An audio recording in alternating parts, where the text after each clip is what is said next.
주님께 한번 크게 박수하겠는데, 제가 지난번에도 한번 말씀드렸어요. 김정은이 등장하면 공산당원들이 막 박수를 치잖아요. 그거 보면서 예수님께 예배할 때 예수님께만 한번 집중해서 이렇게 박수하면 너무 멋있겠다, 이런 생각하게 되었습니다. 제가 만왕의 왕이신 우리 주님을 찬양합니다. 하울링 좀 잡아주시고요. 만왕의 왕이신 주님을 찬양합니다. 그러면 우리 열정적으로 뜨겁게, 촌스럽지 않게, 믿음으로, 비전적으로 그렇게 한번 주님께 영광의 박수 올렸으면 좋겠습니다. 준비됐습니까? 한다련 준비됐습니까? 준비되신 분을 두 손 들고 아멘 해보세요. 아멘을 맞춰서 해봐. 자, 준비되신 분 두 손 들고 아멘. 흔들고 아멘 해보세요. 길이요 진리요 생명이신 주님, 교회의 머리이신 주님, 태초부터 지금까지 함께 계시고 영원히 다스릴 만왕의 왕이신 우리 주님을 찬양합니다. 할렐루야.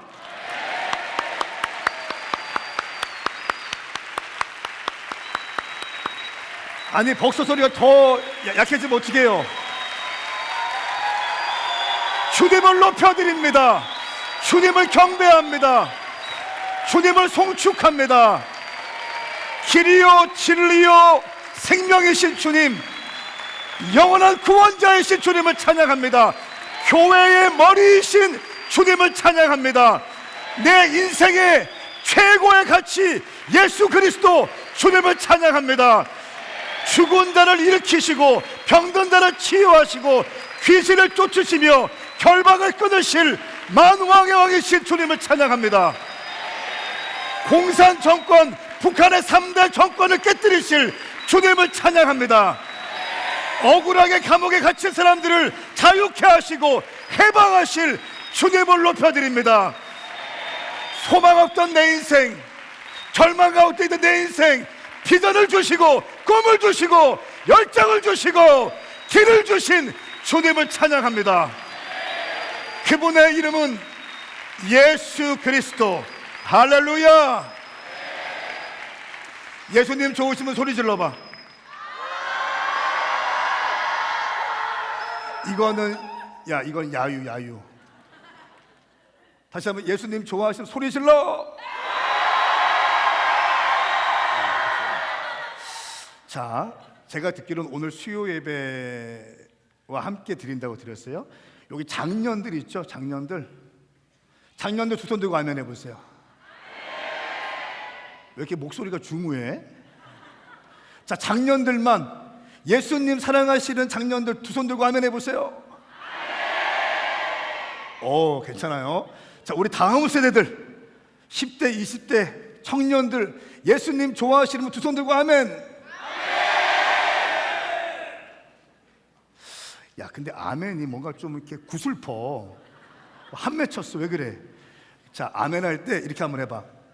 크고 굵고 강하게 10대와 20대의 열정을 담아서 한번 해보겠습니다. 예수님 좋아하시는 두 손 들고 아멘. 오, 좋아요. 장년들 두 손 들고 아멘 해보세요. 네, 좀 느려. 옆에 있는 분에게 인사하겠습니다. 당신은 반드시 회복되어 쓰임받게 될 것입니다. 시작. 당신은 기적의 주인공이 될 것입니다. 응답의 주인공이 될 것입니다. 자, 축복의 주인공이 될 것입니다. 자, 질문할게요. 예배를 통해서 내 인생 뒤집힐 수 있다 믿으면 두 손 들고 아멘. 그냥 막 맹목적으로 하지 말고 진짜 예수님 만나면 내 인생 뒤집힌다 두 손 들고 아멘. 자, 그러면 예배 한 번에 내 인생의 모든 중독들, 슬픔들, 깨어짐들, 모든 것들이 예배 한 번에 완전히 뒤집힐 수 있다 라고 하는 믿음이 있는 분들만 두 손 들고 아멘 해봐. 정말 믿습니까?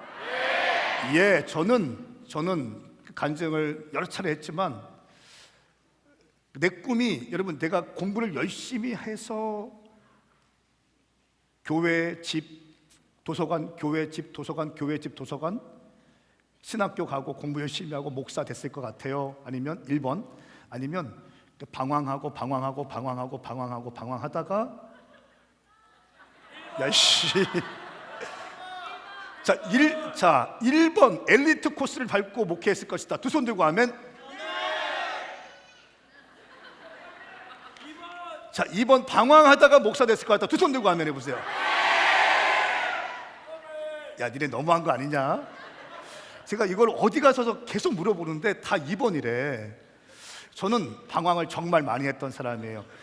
웃지 마. 우리 아버지 목사님입니다. 장로교 통합측 목사님이고, 저도 장로교 통합측 목사인데, 아버지가 목사인 거하고 나하고 중요한 관계에 있지만, 내가 주님을 만나지 못하면 방황이 되는 거예요. 그러니까 내가 하나님을 만나야 그 하나님이 내 하나님이 되고, 성경에 있는 하나님이 내 하나님이 되는데, 막연하게 하나님을 알고 있고 교리를 알고 있다 보니까 이게 뭔가 자신도 없고, 뭔가 이게 교회는 다니고 매일 출석은 하고 있는데 뭔가 내 안에 임팩트가 없고, 이게 과연 진화론과 창조론이 부딪히면 학교에서 말하는 게 맞는 것 같고, 뭐 이런 거 있잖아요. 이런 거, 뭔가 선명하지 않는 내 삶에 어떤 정리되지 않은 것들이 많이 있었어요. 나는 창세기 1장 1절 태초에 하나님이 천지를 창조하시니라, 이 말씀 믿어지면 아멘 해봐. 이게 믿어진다고? 아니, 그냥 다른 사람이 아멘 하니까 너도 아멘 하는 거 아니야? 너 왠지 그런 거 같은데, 너는 얼굴 빨개져가지고 약간 그런 거 같은데? 송예승, 너 태초에 하나님이, 내 눈 봐봐. 태초에 하나님이 천지를 창조해 주시, 얘 얼굴 좀 비춰주세요. 예승아, 너 태초에 하나님이 천지를 창조하신다, 이 말씀 믿어져? 두 손 들고 아멘 해봐. 야, 동정녀 탄생이 믿어져? 몰라요. 예수님이 마리아와 요셉과 성령으로 잉태해서 동정녀 탄생하셨다는 거 있잖아. 아직 그거 안 배웠어? 몰라요. 모르고. 성령님으로 잉태했다는 건데 몰라? 몰라요. 알았어요. 그래, 내가 할 말이 없다. 야, 나는 알긴 아는데 안 믿어줬어. 너는 지금 중등이지, 그지? 중1? 네. 중1. 저는요, 우리 아버지가 목사님이고 내가 신학교에 갔는데, 그러니까 신학교는 아니지만 일반 학교, 대학교에 기독교 학과를 다녔는데, 창세기 1장 1절 태초에 하나님이 천지를 창조하시니라, 이 말이 안 믿어지는 거예요. 안 믿어져요. 안 믿어지는 거 어떻게? 동정녀 탄생이 안 믿어지는 거예요. 남자와 여자가 사랑을 해야 뭔가 애도 낳고 하는 거 아니겠어요? 이게 과학적이지, 이게 논리적이지, 이게 이성적이고 이게 생물학적이지 않아요? 근데 교회에서 그렇게 가르치는 게 내가 목사 아들인데도 안 믿어지는 거예요. 그러니까 방황을 많이 했단 말이에요. 하나님의 말씀이 내 안에 입맞추지 않고 내 생각과 내 세상에서 배운 것들이 있으니까 정욕 가운데 막 살게 되는 거예요. 태초에 하나님 천지 창조하신다, 안 믿어졌고 동정녀 안 믿어졌어요. 그러니까 정욕대로 사는 거예요. 방황을 많이 했어요. 여러분 말씀 방황을 많이 했어요. 그런데 이런 집회에 왔을 때 기도원에 갔었는데, 그 기도원에서 하나님을 만났어요. 그냥 만났어요. 이거 오늘 설교 주제랑 좀 다른 얘기이기 때문에 요 얘기 안 할게요. 만났어요. 그냥 만났어요. 팔짱을 끼고 구경하고 있었는데 그냥 주님께서 말씀으로 내 심령이 쿵쿵 울리게 하셨어요. 그리고 나는 늘 비판적인 사람이었어요. 큰 교회 비판하고 막 그런 사람이었거든요. 큰 교회 비판하고 목사님들 비판하고 막 그런 사람, 늘 부정적인 말이 입에 있던 사람이에요. 안 된다, 못한다, 막 한국 교회는 다 막 이상한 교회다, 큰 교회들은 다 이상한 교회다. 우리 아버지는 작은 교회 목회하셨기 때문에 그런 열등감도 있었고 막 그런 게 이렇게 뒤죽박죽 돼가지고 온통 피해 의식이 많이 있던 사람이었어요. 근데 그날 밤에 한 2,000명쯤 모여 큰 집회인데, 저 뒤에서 말씀을 듣는 것도 아니고 팔짱을 끼고 있다가 저 목사 어떻게 떠드는지 보자 이렇게 하고 있다가 성령께서 확 나를 사로잡으셨어요. 말씀을 듣는데 나도 모르게 아멘, 아멘, 아멘, 아멘, 아멘, 아멘. 내가 그러는 거예요. 그리고 내 눈에서 눈물이 줄줄줄줄 흐르기 시작해. 마치 이런 거예요. 오한마 있죠? 오한마로 이 견고한 벽들을 그냥 무너뜨릴 때 오한마 쓰거든요. 내 이 견고한 진, 심령의 견고한 진을 오한마로 쿵쿵 때리더라고요. 그리고 마지막에 그 목사님께서 이제 불 다 끄고 우리 두 손을 번쩍 들고 회개하면서 기도하면서 나갑시다. 죄야 기도하는데 나는 그동안 주여 주여 소리 지르는 사람들 보면 하나님 기가 먹었냐? 왜 저렇게 소리를 지르고 천박하게 저렇게 기도하냐? 막 그렇게 얘기했던 했던 사람이거든요. 나도 모르게 죄야 기도하는데 콧물 눈물이 막 터지면서 죄야 기도하게 되었어요. 나도 몰라. 나는 그렇게 하는 사람이 아니었어요. 그리고 저 끝에서 기도하다가 이런 생각이 드는 거예요. 나는 죄를 많이 져서 저 뒤에서 기도하면 왠지 밀릴 것 같은 거예요. 그래서 2,000명이 있었는데 제일 앞자리 여기 와서 막 기도하다가 나도 모르게 쓰러졌어. 그때 뭐 안수기도 받은 것도 아니고 그냥 뭐 아니에요. 그냥 말씀 듣다가 막 기도하고 막 눈물 콧물 다 쏟고 막 기도하다가 그때 회개의 영이 임한 것 같아요. 회개의 영. 막 기도 나도 쓰러졌어. 막 굴러다녔던 것 같아요. 그리고 눈 떠 보니까 새벽 3시 4시였고 그 많던 사람들이 다 가고 서너 명이 그 기도원에서 주무시는 분도 계셨고 조용히 기도하는 분이 계셨어요. 나는요 그날 밤에 주님을 만났어요. 할렐루야. 그러니까 주님을 만나니까 하나님의 비전이 부어지는 거야. 비전, 인카운트. 하나님을 만나면 하나님의 비전이 부어져요. 하나님의 비전이 부어지면 하나님의 패션, 열정이 부어져요. 하나님의 열정이 부어지면 때로는 어려운 일도 있고 힘든 일도 있고 낙심될 때도 있고 지칠 때도 있어요.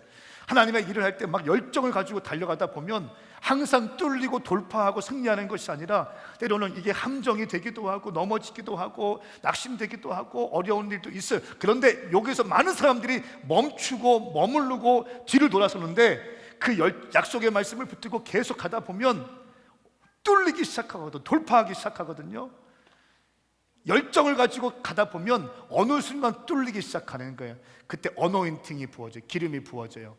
기름 부으심이라는 것은 골방에서 기도할 때 부어질 때도 있지만 제가 믿기로는 제 많은 경험에는요 사역의 현장에서 삶의 자리 가운데 고난을 뚫어낼 때 어노인팅이 부어지더라고요.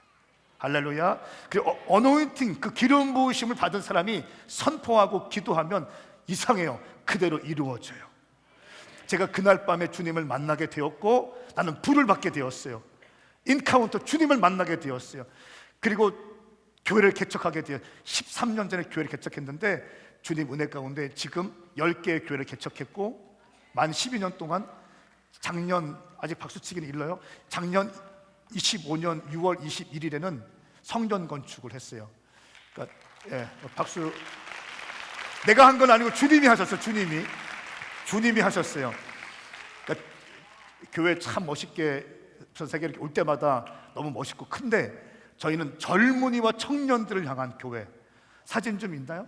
그리고 이렇게 세상 사람들도 많이 올 수 있는 교회, 또 소통할 수 있는 교회, 이런 느낌의 교회를 젊은이와 같은 교회를 만들었어요. 그래서 모던 워십할 수 있고 이렇게. 그리고 6월 21일부터 입당을 해서 예배 드리고 있는데 매주 30명, 40명씩, 50명씩 예배 드리고 새로운 사람들이 예배 드려요. 내가 왜 이런 말을 하냐면 잘난 척 하려는 게 아니라 나는 꿈도 없고 소망도 없는 니들이 말했던 것처럼 방황을 많이 했고 빙빙빙 돌다가 이렇게 목사가 된 것처럼 보이지만 나는 그날 밤에 주님을 만났어요. 할렐루야. 주님을 만났어요. 주님을 만나니까 불이 부어지게 되고 열정이 부어지게 되고 주님께 기도, 또 어려울 때마다 금식하고 막 하다 보니까 주님께서 은총을 부어주셨어요. 그래서 지금 교회를 건축하고 매 주마다 집회를 해요. 최근에는 한 주에 놀라지 마세요. 껄렁껄렁 해보인다고 비웃지 마세요. 한 주에 12번의 외부 집회를 했어요. 한 달이 아니라 한 주에 12번의 외부 집회. 우리 교회 빼고. 내가 왜 이렇게 얘기했냐면 아무도 주목하지 않는 나였어요. 아무도 인정하지 않는 나였고 나도 인정하지 않는 나였지만 이런 캠프와 집회 때 와서 주님을 만나고 불 받게 되니까 한국교회 새로운 모델이 되는 교회를 계속 세워나가고 있어요. 저는 선포하고, 박수 좋습니다. 저는 선포하고 축복합니다. 오늘 이 한 달여한 캠프 가운데 오늘 밤 마지막이죠. 마지막 밤에 아직 불 받지 못한 사람이 불 받게 될지어다. 이미 불 받은 사람은 더 뜨겁게 불 받을지어다. 내일 끝나고 갈 때 한 명도 빠짐없이 다 불 받고 이글이글 거려서 불타는 마음으로 나갈 때 여러분의 교회 가운데 들어가서 기도할 때 놀라운 부흥의 불이 당신 교회 가운데도 당신 부서 가운데도 시작될지어다. 저는 믿습니다. 예배 한 번이 인생을 뒤집을 수 있다고 믿어요. 내가 경험이고 내가 간증자인 거예요. 오늘 말씀 사무엘상 3장 1절부터 3절까지 말씀을 증거하고 싶습니다. 이 시대가 너무 어려운 시대입니다. 오늘 말씀 제목은 꺼지지 않는 여호와의 등불이라는 제목으로 말씀을 준비했어요. 사무엘상 3장 1절부터 3절까지의 말씀입니다. 이 말씀 한 목소리로 같이 읽겠습니다. 시작.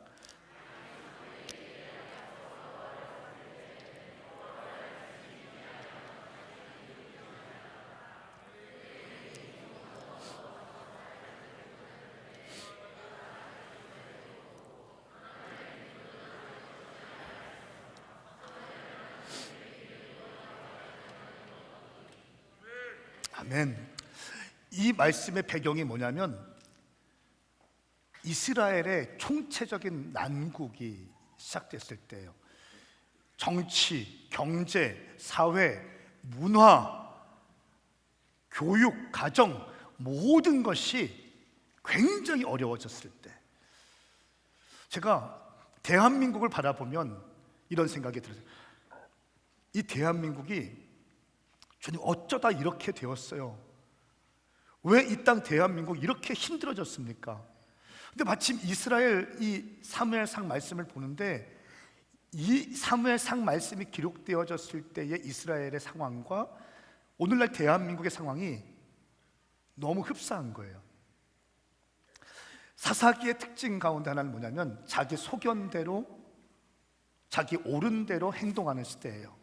하나님의 말씀이라는 기준보다 자기 생각과 철학과 사조에 옳은 대로 행동합니다. 내 느낌대로. 여러분 TV에 보면 생각대로 그런 거 있죠. 다 잘못된 거예요. 생각대로 생각대로 가면 큰일 납니다. 우리의 인생은 예수 믿는 사람들은 말씀대로 가야 되는 거예요. 하나님의 말씀과 이상을 보고 듣기 힘든 영적인 침체 시대가 바로 이 사무엘상 3장의 배경이에요. 심지어 영적인 지도자들, 저 같은 목사님들이 영적인 분별력이 흐릿해졌어요. 그래서 한나가 기도할 때 뜨겁게 막 기도하고 있는데 이렇게 얘기해요. 너 이렇게 아직도 포도주를 못 끊었냐? 그러니까 한나 권사님이 막 기도하고 있는데 눈물로 기도하고 방언으로 기도하고 있는데 독주를 아직도 못 끊었구나. 포도주를 좀 끊어라. 그러니까 기도하고 있는 것과 술 취해서 중언중언 하는 것과 분별을 못할 정도로 영적인 지도자들이 영적 분별력을 잃고 있을 때입니다. 그런데 오늘 제가 말씀을 묵상하다가 이 대목을 봤어요. 3절 말씀, 2절 말씀, 엘리의 눈은 점점 어두워서 잘 보지 못하는 그때에. 그러니까 눈이 어두워서 잘 보지 못했다는 것은 나이가 들어서 시력이 안 좋아졌다는 말도 맞아요. 그런데 나는 이 말씀을 읽는데 엘리의 영적인 눈이 어두워졌다라고 읽히는 거예요. 그러니까 눈은 영혼의 창문이라고도 합니다. 그래서 그 사람의 눈을 보면 그 사람의 영성이 어떠한지, 맑은 영성을 갖고 있는지, 혼탁한 영성을 갖고 있는지 볼 수도 있습니다. 그러니까 엘리의 눈이 점점점 어두워져서 잘 보지 못했다. 그가 자기 처소에 누워 있는데 하나님의 등불은 아직 꺼지지 아니하였으며, 제가 이 3절 말씀을 읽는데 가슴에 불이 막 일어나는 거예요. 우리가 볼 때에는 이 땅 대한민국 큰일 났어요. 정치도 망하게 됐고, 정치 그게 정치입니까? 구체적으로 얘기 안 해요. 정치 그게 정치입니까? 그리고 교회도 좀 잘못된 교회들도 있고, 교육도 엉망이고, 그렇죠. 문화도 엉망이에요. 제 제자들 가운데 서울에서 그 뮤지컬하고 연극하는 배우들이 꽤 있어요. 음악 감독들이 있어요. 이 사람들이 얘기해요, 저한테. 동성애 코드가 없으면 뮤지컬을 올릴 수가 없다니, 국가 지원 받고 만들어야 되는데 이런 코드가 없으면 국가 예산 지원을 받지 못한다는 거예요. 정치, 경제, 사회, 문화 모든, 오늘 오후에 피터 왔다 갔죠? 피터 좋았어요? 피터 좋았어요? 피터가 우리 교회 다녀요. 뭐 그게 박수 칠 거예요? 피터 서울 오메가 교회 다녀요. 서울 오메가 교회. 잘하고 갔죠? 건방지지 않게 겸손하게 했어요? 네, 잘했어요. 제가 늘 검사하거든. 너 이 새끼 건방 떨지 말고 폼 잡는 건 좋은데 무대 밑에서 겸손해야 돼. 이렇게. 정치, 경제, 사회, 문화 모든 걸 봐도 어려운 시대였어요. 대한민국도 그런 상황입니다. 그런데 3절 말씀을 읽는데 가슴이 막 뜨거워지는 거예요. 하나님의 등불은 아직 꺼지지 아니하였으니. 할렐루야. 여러분, 이 말씀을 믿습니까? 대한민국이 아무리 어려워졌고 아무리 망가진 것 같고 대한민국 정치가 정말 큰일 난 것 같죠. 그리고 교회도 정말 영적으로 깨어나지 못한 것 같고 많은 주의 종들이 제대로 영적 분별력을 잃어버린 것처럼 보인다 할지라도 하나님의 등불은 아직 꺼지지 아니하였느니라. 그리고 그 다음 말씀이 제 가슴을 흥분하게 했습니다. 사무엘은 하나님의 궤에 있는 여호와의 전 안에 누워 있었더니, 와, 또 막 가슴이 뜨거워지기 시작해요. 정치, 경제, 사회, 문화 모든 것이 엉망이 되었어요. 큰일 난 것처럼 보여요. 그런데 하나님의 등불은 아직 꺼지지 아니하였고, 이 대목, 어린 사무엘은 여호와의 성전에 있는 거예요. 여호와의 성전에서 하나님의 히든 카드가 준비되고 있는 거예요. 하나님의 게임 체인저, 시대의 판도를 바꿀 사람, 하나님의 놀라운 영광을 일으켜낼 어린 사무엘이 하나님의 성전에서 길러지고 있는 거예요. 나는 정말 믿습니다. 정말 믿습니다. 설교하기 위해서 말하는 게 아니라 진짜 믿는 거예요. 나는 여기에 있는 여러분들이 하나님의 히든 카드가 될 줄 믿습니다. 정말 엉망진창이거든요. 그런데 어린 사무엘이 성전에서 성장하기 시작해요. 말씀으로 멘토링 받기 시작하고 하나님의 임재 가운데 성령님과 함께 동행하기 시작해요. 그리고 이 사무엘이 컸을 때 어떻게 합니까? 나중에 다윗에게 기름 부어요. 다윗에게 기름 붓고 다윗은 이스라엘의 통치를 만들어내요. 다윗은 항상 하나님의 임재를 구하고, 하나님, 나는 이스라엘의 왕이 아닙니다. 하나님이 이스라엘의 왕이십니다. 나는 그냥 한낱 하나님의 통치 대리자일 뿐입니다. 내가 통치자가 아니라 주님께서 나를 통해서 통치하시는 대리자일 뿐입니다. 이런 마음으로 서거든요. 다윗이 하나님의 통치 대리자로서 세워지는데 사무엘이 안수하고 기름 부어요. 다윗 시대에 하나님의 통치가 풀어져요. 그리고 다윗이 죽은 다음에 1000년 뒤에 예수님께서 이 땅에 태어나시죠. 다윗의 혈통에서. 그리고 이 다윗을, 예수님을 통해서 모든 인류가 구원받을 수 있는 구원의 통로가 확보되기 시작하는 거예요. 아무리 어려운 상황이지만 하나님께서는 여호와의 등불이 꺼지지 않게 하시고 어린 사무엘과 같은 이 시대의 게임 체인저들을 준비하고 있는 줄 믿습니다. 저는 오늘 세계로 한 달연 다음 시대 캠프 가운데 참석한 모든 분들이 여호와의 등불을 받고 불을 받고 사무엘과 같이 쓰임받을 수 있기를 예수님의 이름으로 축복합니다. 네, 박수. 옆에 있는 분에게 한번 인사하세요. 당신은 사무엘이 될 것입니다. 시작. 나도 사무엘이 될 것입니다.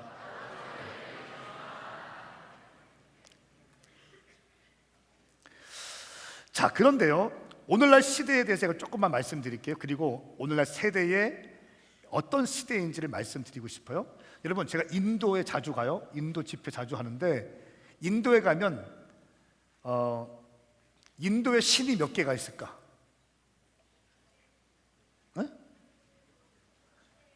에? 40개 땡. 몇 개?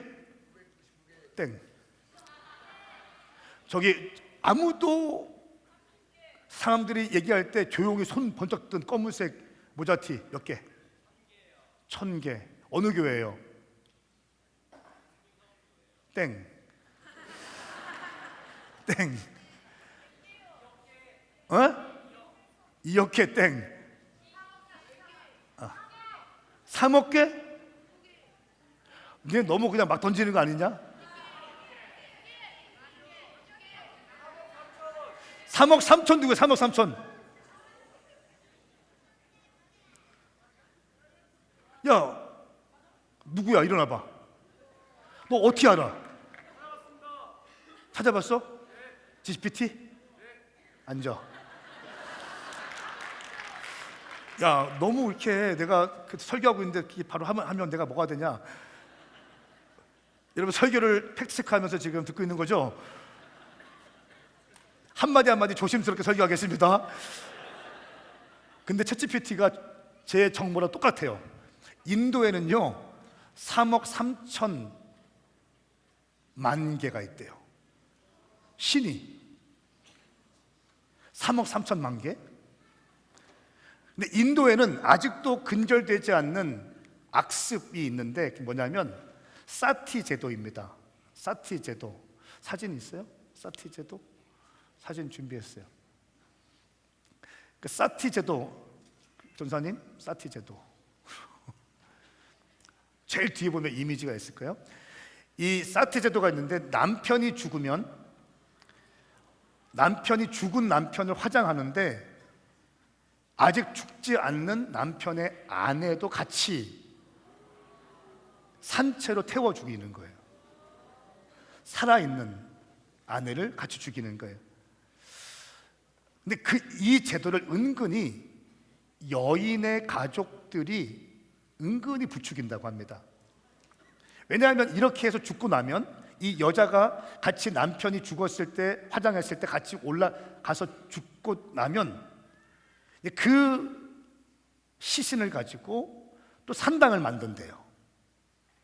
신당을 만들어서 지나가는 사람들이 그 신당을 보면 헌금을 하고 이렇게 하면서 그 가족들이 그걸 가지고 생계를 한다는 거예요. 그래서 3억 3천만 개의 신이 존재한다고 이렇게 얘기합니다. 그 신당으로 들어오는 모든 수입은 이제 그 가족, 여성의 가족들의 몫이 되기 때문입니다. 집안에 과부가 생기면 전통이라는 이름으로 자신의 가족을 산채로 불러 태워 죽이는 것이에요. 근데 이것이 인도를 묶고 있는 아주 강한 악한 악습이죠.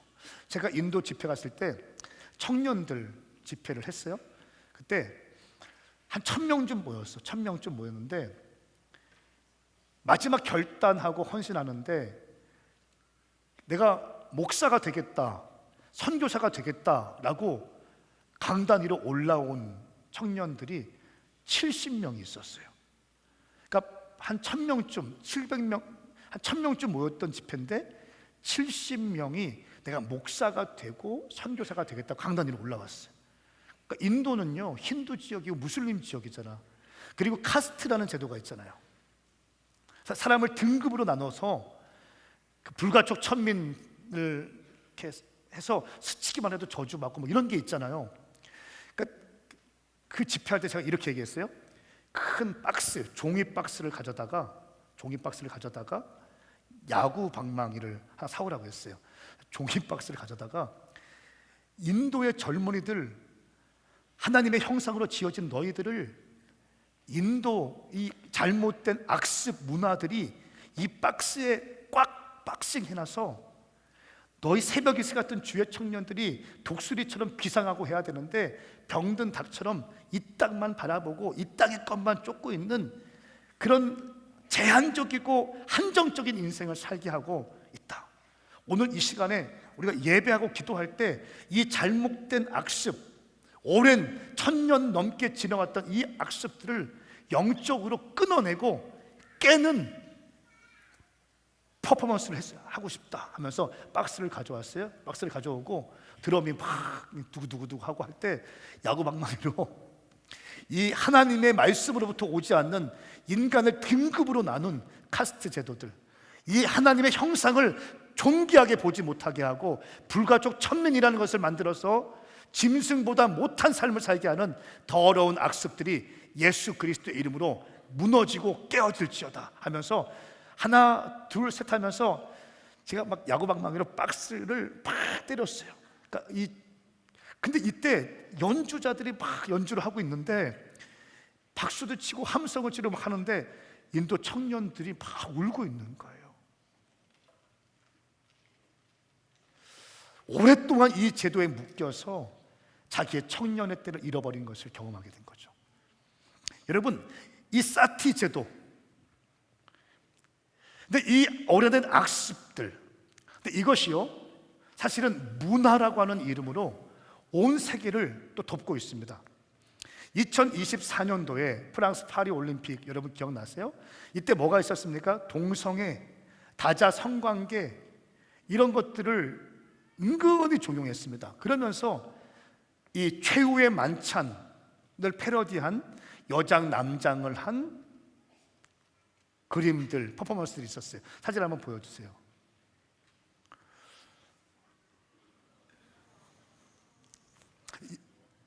이게 프랑스 파리 올림픽에서 공식적으로 자행되었던 문화라고 하는 이름으로 했던 거예요. 여러분, 2022년도에는요 버밍햄 올림픽, 유럽인들의 올림픽이라고 하는 버밍햄 올림픽에서 어떤 게 있었냐면 요한계시록에 보면 황소가 등장하고 만몬을 상징하는 것에 절하고 경배하는 게 나오거든요. 근데 그런 요한계시록의 모습을 따서 뮤지컬 형식으로 개막식을 그렇게 만들어가는 거예요. 근데 그 영상을 보고 깜짝 놀랐어요. 그러니까 그냥 어떤 잘못된 이단 사이비 집단에서 체육대회 할 때 그런 것이 하는 게 아니라 유럽 전체의 체육대회, 유럽 전체 올림픽 개막식에서 이런 일을 하는 겁니다. 한번 영상이 있는데 2분짜리 영상인데요, 영상을 좀 봤으면 좋겠습니다.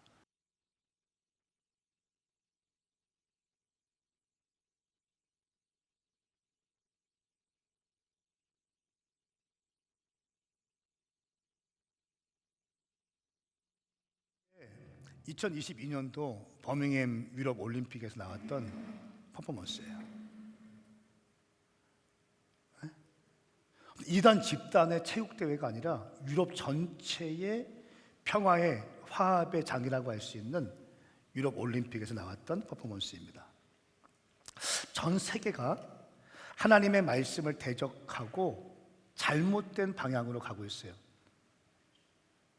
동성애 코드, 하나님은 남자와 여자를 창조하셨는데 이제 자기 소견에 옳은 대로 결정하고 성적 자기 결정권을 얘기하면서 다양한 이슈들이 나오고 있습니다. 여러분, 대한민국 우리 대한민국에 살고 있어요. 대한민국의 부르심이 있습니다. 아멘. 그러니까 각 사람의 부르심이 있어요. 황성은의 부르심이 있어요. 제가 방황할 때는 그 부르심을 몰랐어요.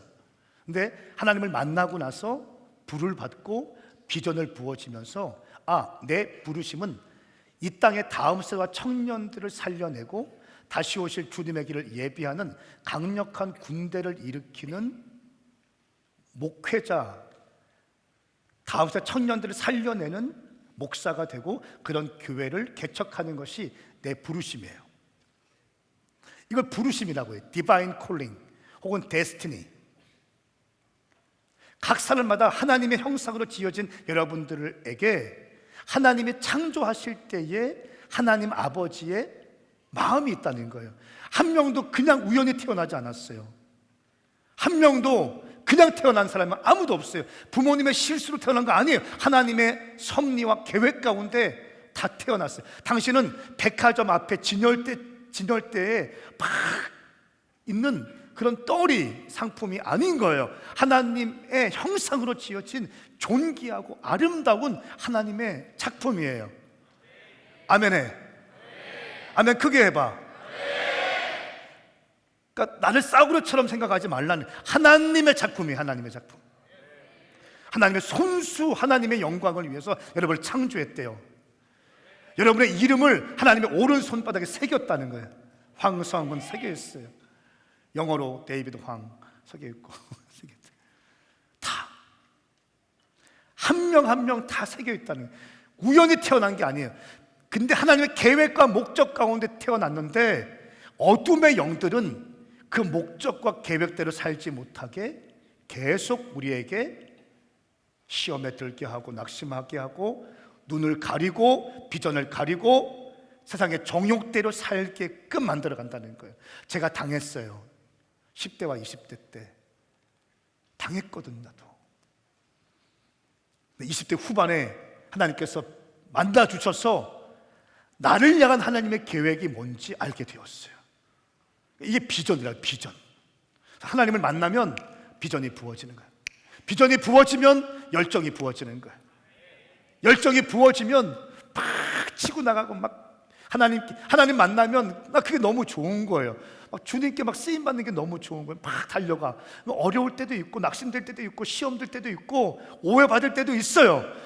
많은 사람들이 여기에 다 떨어져 나가. 다 떨어지고 하나님 원망하고 교회 저주하고 막 이렇게. 아니에요. 근데 이 시간들을 통과하다 보면 돌파가 되기 시작하고 길이 열리기 시작하고 어노인팅이 부어지고 막 할렐루야. 이런 과정이 있는 거거든요. 저는 오늘 말씀 듣고 기도할 때 당신의 데스티니, 당신의 부르심, 당신의 비전 선명해질 수 있기를 예수님의 이름으로 선포합니다. 선포합니다. 대한민국을 향한 부르심도 있어요. 그 가정을 향한 부르심도 있어요. 저희 교회는 오메가 교회 대전, 서울, 전주에 있어요. 전 세계에 있어요. 10개가 있어요. 만 12년 동안 주님이 놀랍게 허락하셨어요. 저희 교회 부르심은 다음 세대 청년들을 살려내는 교회, 전 세계 1000개의 대학교 앞에 강력한 교회들을 개척하는 거예요. 1000개의 교회를 개척하는 거예요. 다시 오실 주님의 길을 예비하기 위하여. 또 하나의 교회가 아니라 강력한 제자화된 교회. 제가 선포했어요. 지난번에 올 2026년도 연말, 2027년도 연초에 세종, 송도, 천안 혹은 부산 이 네 군데 중에 한 곳에는 교회가 개척될 것이다 선포했어요. 부산도 포함되어 있어요. 어떻게 인도하실지 모르겠지만 어쨌든 계속 교회를 개척해야 되니까, 젊은이를 살려낼 수 있는 교회를 개척해야 되니까 전 교인들이 아멘 했어요. 이게 교회의 부르심이라는 거예요. 개인의 부르심이 있어요. 교회의 부르심이 있어요. 또 국가의 데스티니가 있어요.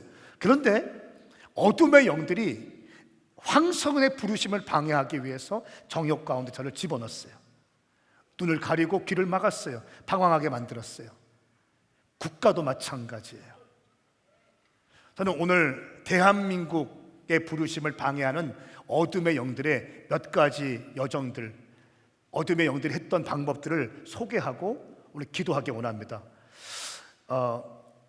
먼저 에베소서 6장 12절 말씀 한 절만 같이 읽어볼까요? 6절 12절 말씀 시작.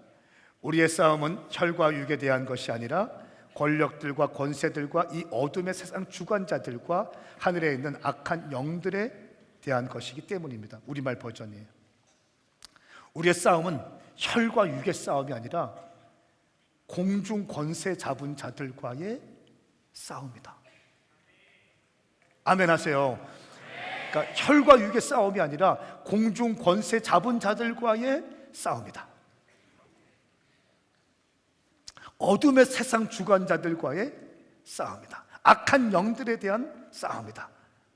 여러분, 대한민국은요 1938년에 일제치하에서 신사참배를 통해서 우상숭배를 한 적이 있습니다. 그러니까 신사참배란 무엇이냐면, 그 블라디 전사님이 사진을 잘 올려줘야 돼요. 신사참배란 무엇이냐면, 일제강점기 때에 일본의 천황 이데올로기를 주입하기 위해서 곳곳에 신사를 세우고 한국인들로 하여금 강제적으로 참배하게 만들었던 거예요. 근데 이 신사는 뭐냐면 일본의 민간 종교인 신도의 사원입니다. 민간 종교의 신사의 사원이고, 이 신사 참배는 일제가 민족 말살 정책의 하나로 강요했는데요, 민간 종교의 신도의 사원으로 일본의 왕실의 조상신이나 국가 공로자들을 모셔놓은 신당인 거예요. 그러니까 그 신당들 앞에 조선 사람들, 한국 사람들을 다 절하게 만들었어요. 경배하게 만들었어요. 학교 학생들에게 신사참배를 강요했어요. 그러니까 기독교계 학교에서는 이를 거부하다가 평양숭실대학교, 숭의학교 등이 폐교당했어요. 선생님들, 또 선교사님들, 목사님들이 반대 운동을 했어요. 또 주기철 목사님 같은 분들이 신사참배에 반대하다가 감옥에 갇히기도 했습니다. 부산 세계로교회가 고신 측이죠. 고신이 신사참배 반대했잖아요. 대단한 교단이에요. 우리 통합 측도 참배를 했어요.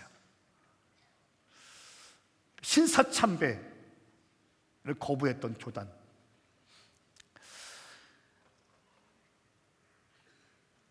중일 전쟁을 전후로 해서 기독교 성직자들에게 재차 신사참배를 강조했습니다. 그래서 천주교는 로마 교황청의 결정에 따라서 신사참배에 응했다고 합니다. 감리교도 순순히 받아들였대요. 장로교도 한때 반대했으나 총독부의 요구와 일부 친일 목사님들 때문에 제27회 총회에서 찬성 견의를 함으로써 결국 신사참배했어요. 이때 신사참배로 감옥에 간 사람들이 약 2,000여 명에 달한다고 합니다. 200여 교회가 신사참배 때문에 교회가 폐쇄됐어요. 순교자만 해도 50여 명에 이르는 것으로 추정됩니다. 그러니까 이들은 끝까지 믿음을 지킨 분들이에요. 근데 이 대한민국의 부르심을 막기 위해서 어둠의 영들이 때로는 이런 방식으로 대한민국과 한국교회를 공격하기도 해요.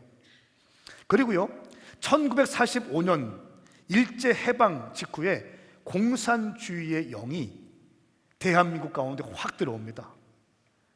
김일성, 김정일, 김정은 3대 세습 정권이 그때부터 시작됩니다. 북한의 인권 사각지대에 있어요. 한국만 북한의 인권에 대해서 외면하고 있습니다. 제가 잘 알고 있고 교제하고 있는 임현수 목사님이라는 분이 계세요. 북한에 949일 동안 약 2년 넘는 시간 동안 독방에 있으면서 2757끼를 혼자 드셨대요. 그리고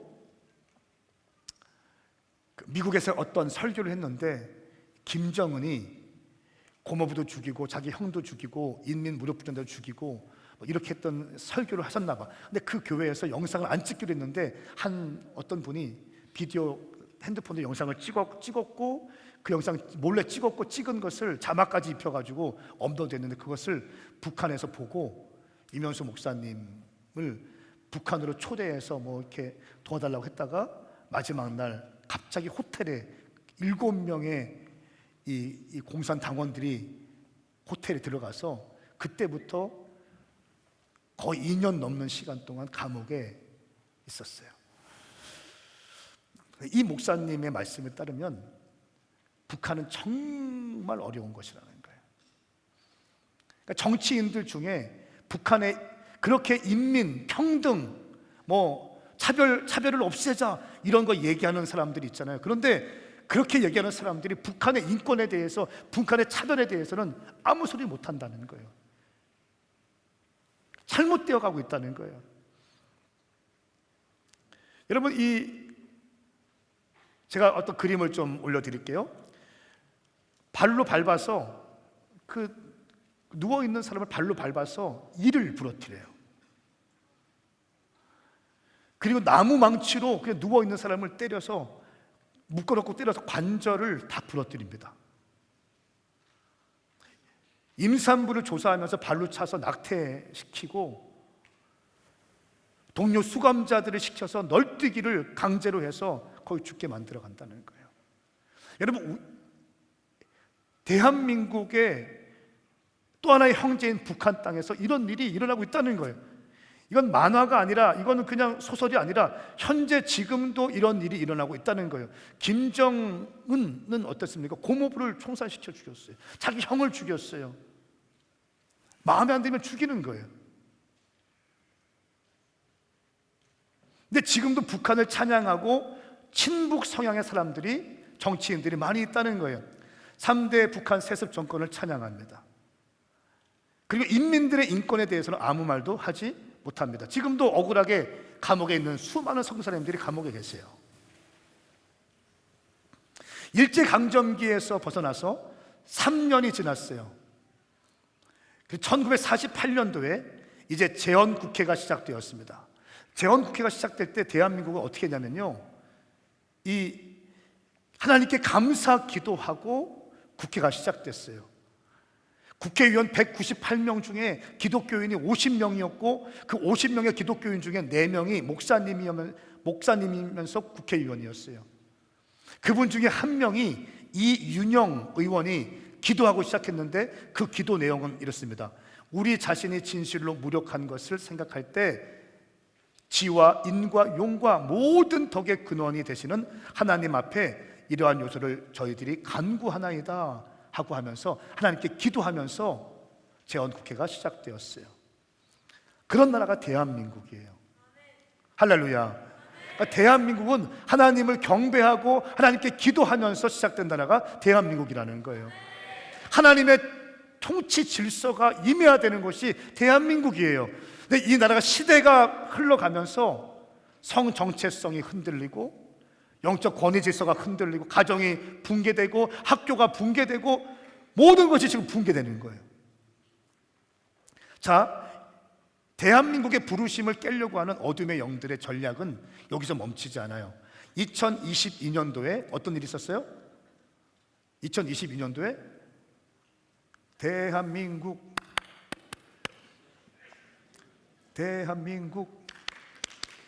이거 있었잖아. 한일 월드컵이 있었어요. 그때 한일 월드컵 할 때 대한민국 축구 감독팀의 공식 서포터즈 이름이 뭐였어요? 붉은 악마예요. 붉은 악마. 여러분, 이 붉은 악마라는 건 뭐냐면요, 치우천왕을 가리켜요. 붉은 악마. 근데 이 붉은 악마를 뿔을 달고 심지어 어떻게 한 줄 아세요? 교회에서 스크린을 통해서 축구를 보면서 붉은 악마 상징하는 이 머리띠를 하고 오고 붉은 악마의 티셔츠를 입고 함께 축구를 봤어요. 붉은 악마의 유래는 1983년 멕시코 세계 축구 청소년 축구 대회 때 우리 대한민국 팀이 아무도 예상하지 못한 이 대한민국 팀이 수많은 강팀을 물리치고 4강에 올라가면서부터 세계를 놀라게 했어요. 그때부터 붉은 악마 응원단이 라는 얘기가 나오기 시작했습니다. 이 치우천왕은 고대 중원에서 전설 속의 인물이었는데요, 그래서 중국 황제에 대항하여 후세의 제나라의 군신으로서 숭배되었습니다. 이게 사실 치우천왕이 도깨비, 우리가 흔히 말하는 도깨비의 조상쯤에 해당합니다. 우리 민담 등에 나오는 도깨비는 바로 치우천왕의 변형입니다. 언제부턴가 대한민국 축구팀이 붉은 악마가 되었어요. 자, 보세요. 붉은 악마, 문화라고 하는 이름으로, 스포츠라고 하는 이름으로 붉은 악마가 우리에게 친근하게 다가오기 시작합니다. 우리가 말씀의 기준으로 보지 않으면 그냥 넘어갑니다. 대학교에서 철학과 교수님들이 가리키는 것 중에 성경과 반대되는 것이 너무나 많아요. 미디어에서 인플루언서라고 하고 유튜버 뭐 어마어마한 팔로워를 갖고 있는 유튜버들 가운데 성경과 반대되는 가르침을 하고 있는 사람들이 너무나 많아. 자, 2002년도에는 월드컵을 통해서 대한민국을 흔들었어요. 2020년도에 오니까 세속주의의 영이 대한민국을 강타합니다. 이기주의, 소비주의, 만몬주의.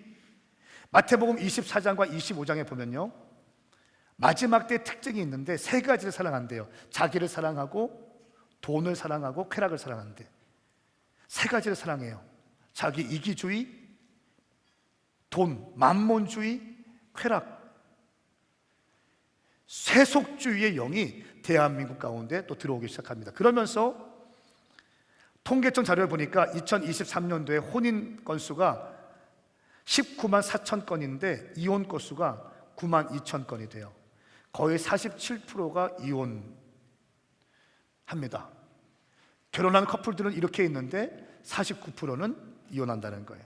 저출산 문제, 한때 0.72명에 해당했어요. 가장 적은 수치였습니다. 이런 시대에 우리가 지금 살고 있습니다. 마치 정치, 경제, 사회, 문화 모든 것을 보면 희망이 없는 것처럼 보이고요, 하나님의 교회들은 점점 무기력하고 하나님의 교회들은 세상 앞에 아무 소리도 못하고 있는 것처럼 느껴질 때가 있어요. 그런데 저는 오늘 이 상황 가운데 이렇게 세계로 한 달은 캠프에 모여서 예배하고 기도하는 여러분들을 보면서 어떤 마음이 드냐면, 어떻게 기도했냐면, 하나님, 이 자리에 모인 수많은 청년과 다음세대들이 사무엘 세대가 되게 하여 주시옵소서. 그리고 여러분, 사무엘을 이 땅 가운데 탄생하게 한 사람은 누굽니까? 하나님이시지만 한나였어요. 한나가, 원래 한나는 아이를 낳지 못했습니다. 그런데 한나가 끊임없는 눈물의 기도를 통해서 이 땅에 사무엘이 태어나게 돼요. 이 사무엘이 다윗에게 기름 붓게 되고요, 다윗이 하나님의 통치권을 가져오고요, 천년 뒤에 예수님께서 이 땅에 태어나시고 모든 인류를 구원할 수 있는 합법적인 구원의 문을 여셨어요. 오늘 이 시간 젊은이들은 내가 이 시대의 사무엘과 같이 되게 하여 주십시오. 또 하나의 10대, 20대가 아니라 믿지 않는 세속적인 나의 성공만을 구하고 내가 좋은 대학교 가고 내가 돈 많이 벌고 이런 청년과 다음 세대가 아니라 하나님의 비전에 맞는, 하나님의 형상에 맞는, 하나님의 부르심에 맞는 삶을 살게 하여 주십시오. 내 부르심을 알고 내 부르심의 길을 걸어가다가 그 부르심의 끝에서 주님을 만날 수 있는 인생이 되게 하여 주십시오. 그렇게 기도했으면 좋겠어요. 뒤에 계신 우리 장년들은, 하나님, 내가 한나와 같은 세대가 되게 하여 주십시오. 지금 이 시대가 너무 악하고 너무 흉흉하고 하나님의 교회가 무너진 것처럼 보이지만, 정치는 엉망이 되었고 교회는 무너진 것처럼 보이지만, 하나님, 내가 한나와 같이 기도함으로 사무엘이 태어나게 하여 주시고 사무엘을 통해서 모든 것이 새롭게 되어지는 놀라운 역사, 다윗의 시대가 이 땅 대한민국에도 열리게 하여 주시옵소서. 기도할 수 있기를 예수님의 이름으로 축복합니다. 제가 몇 가지 이야기만 하고 기도하고 싶습니다.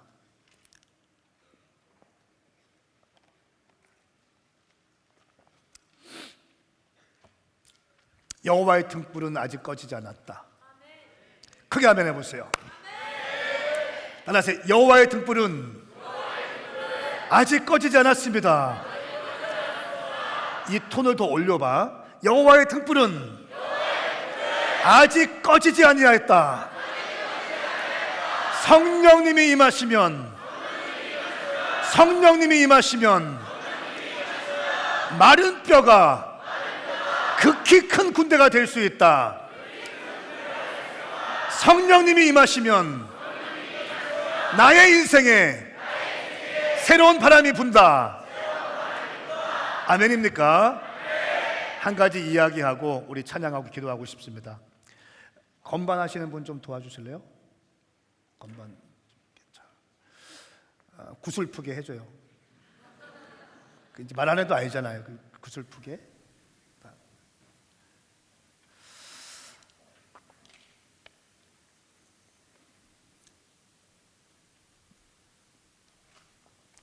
내가 교회를 개척한 다음에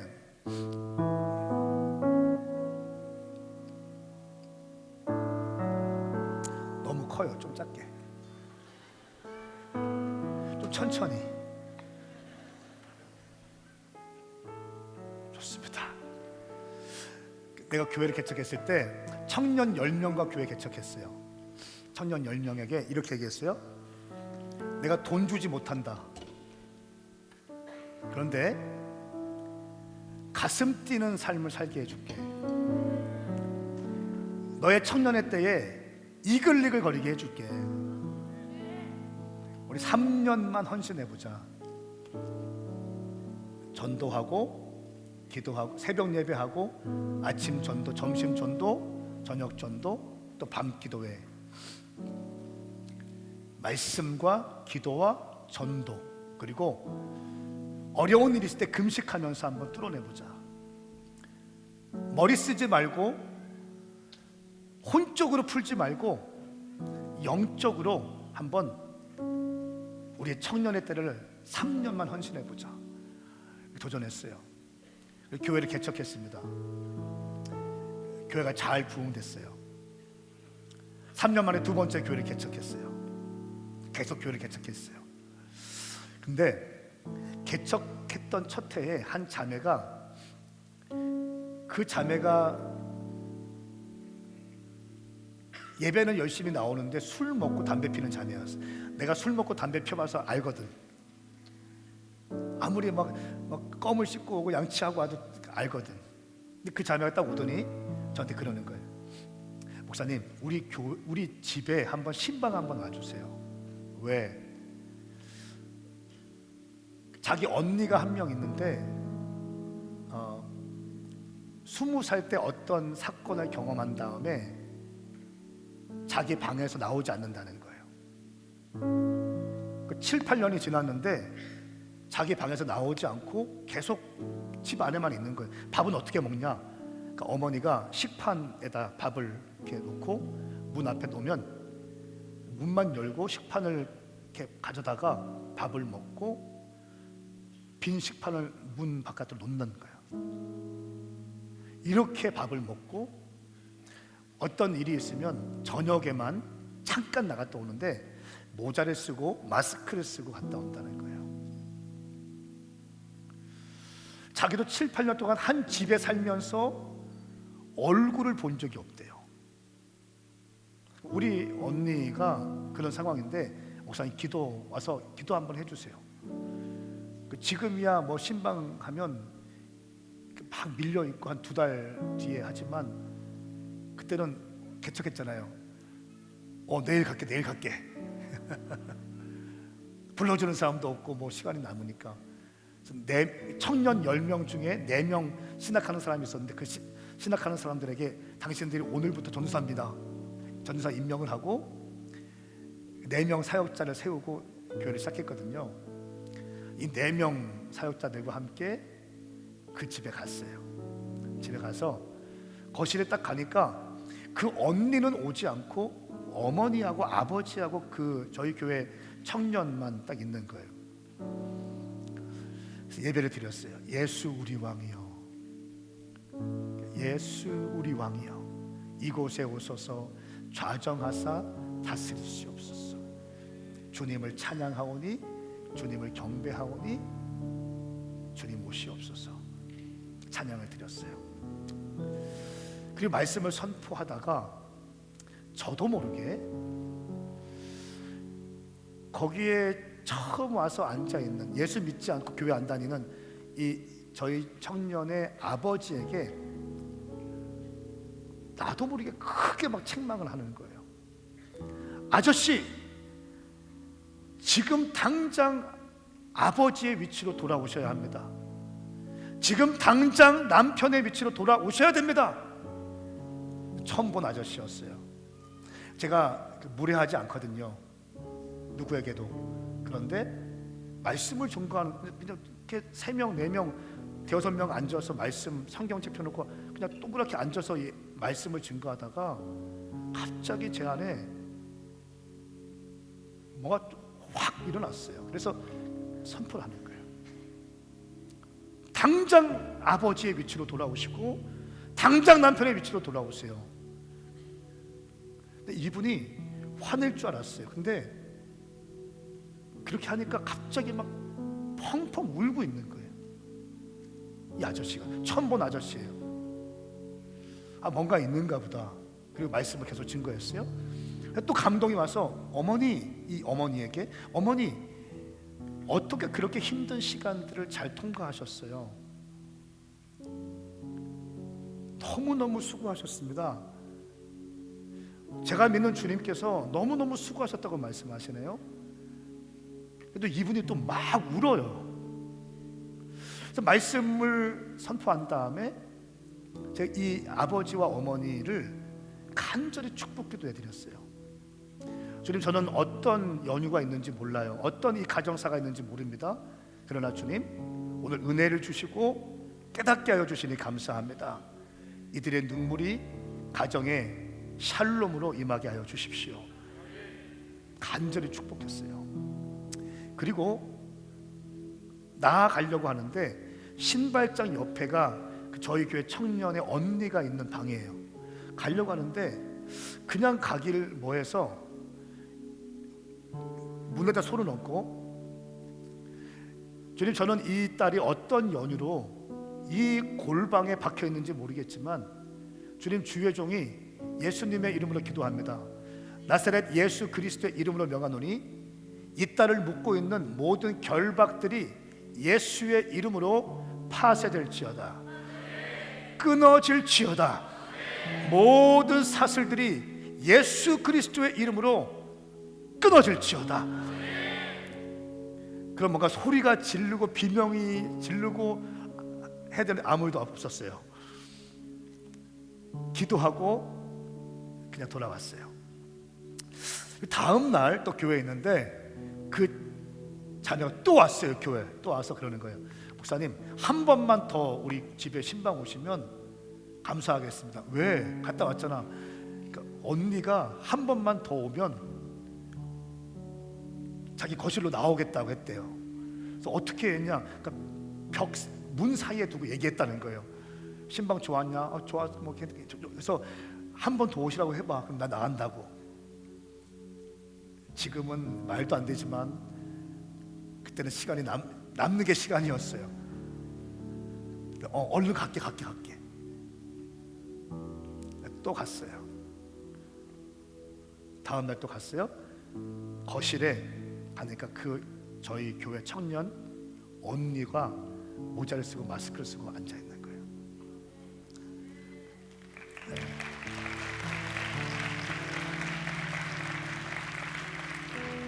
그리고 또 기타 한 대 가지고 왔거든요. 기타. 예수 우리 왕이여 이곳에 오소서. 주님을 찬양합니다. 주님을 찬양하오니, 주님을 경배하오니, 왕이신 주님 이곳을 다스려 주십시오. 찬양을 기도했어요.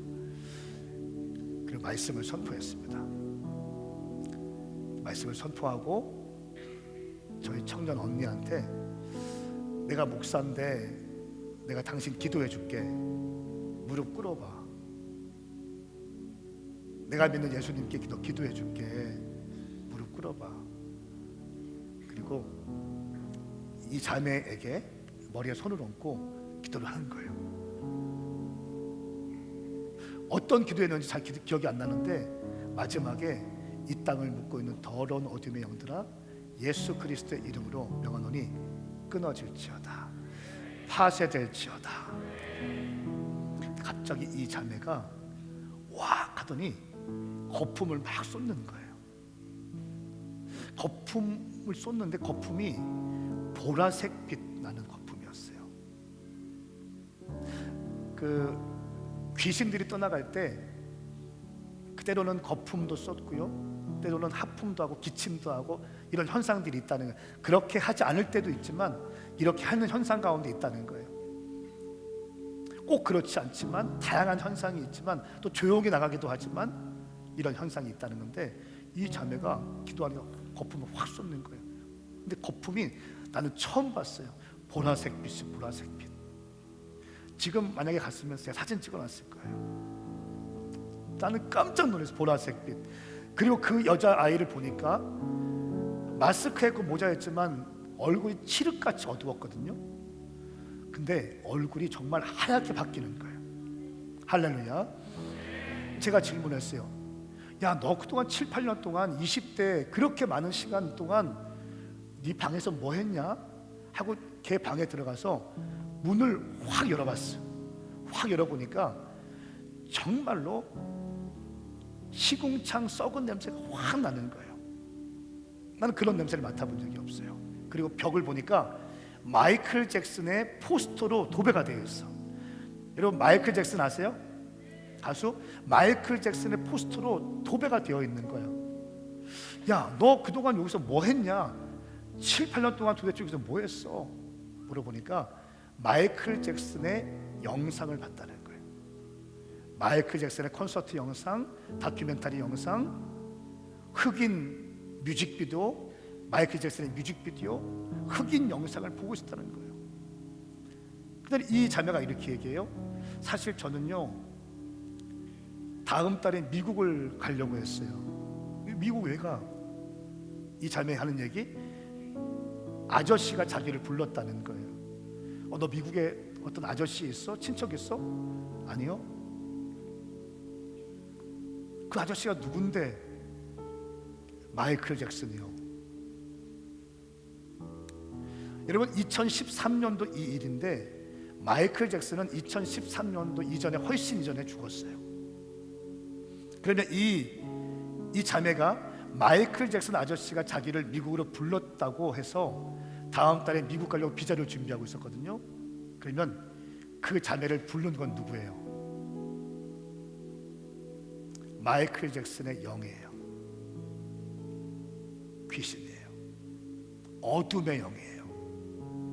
하나님께서 이 자매를 하나님의 형상으로 지으시고 생육하고 번성하고 땅을 정복하고 땅을 다스리며 하나님께 영광 돌리고 믿지 않는 자에게는 복음을 증거하며 믿는 자들을 제자화하고 교회를 개척하고 새벽에 나와서 주의 몸된 교회를 위해 기도하고 주의 목사님들 위해 기도하고 교회 부흥을 위해서 자기의 삶의 부르심을 위해서 열심히 달려갈 수 있는 그 20대의 청년의 때 7, 8년 동안을 그 마이클 잭슨의 귀신의 영이 이 자매를 이 방에다가 딱 처박아 놓고 감금하고 있었던 거예요.